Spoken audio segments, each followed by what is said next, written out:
What's going on, guys? It is Bernardo, and yes, welcome back to our playlist. And today is part one, Assume Breach, and we're going to try to pivot our target. So let's get right into it. All right, so let's just jump right into it. Let's get into our Kali machine and open up the terminal, which will be right here. Perfect. Now, the first thing that we need to do is do a little scanning, and I'm going to be using NMAP. And the following switch would be dash with a capital P and N. Now, capital P and N is basically it skips ping discovery and treats the host as being up. We already have the target IP address, so I'm going to provide that and I'm going to hit enter. Great. Now, the particular service that we are going to be tackling would be WSman. Now, WSman is Windows Remote Management, which is WinRM, which allow us to do PowerShell remoting. Yes, we're going to do some PowerShell. Love it. Now, we're going to be utilizing this command, Evil-WinRM.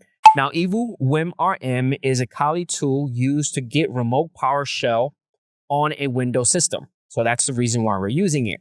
The -U is basically the parameter for the username. -P is the password. -I is the target. Once you hit enter, give it some time, and eventually you should get this. This is a good sign. That means we have established, access to the domain controller. Yes. Now it is time for us to pivot or pivoting. So what is pivoting? So pivoting is basically when an attacker uses one compromised system, which for us is our domain controller, as a stepping stone to access other systems inside the same network. Yes. Yes. Now, simple way to think about this is the following.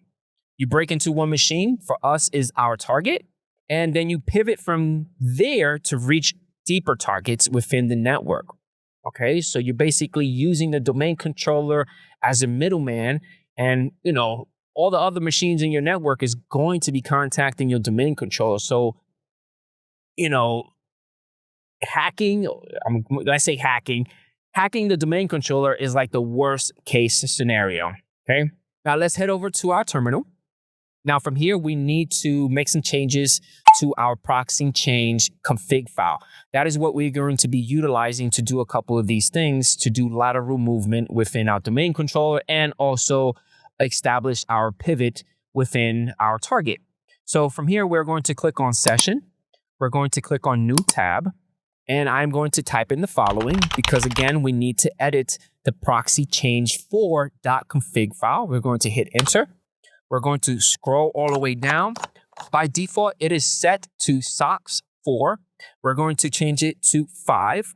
I am going to do a Control-O and hit enter. That allows you to save it or write out. I'm going to do Control-X to exit out. And that's it. I'm going to end it here, and I'll catch you guys on the next part. Peace out.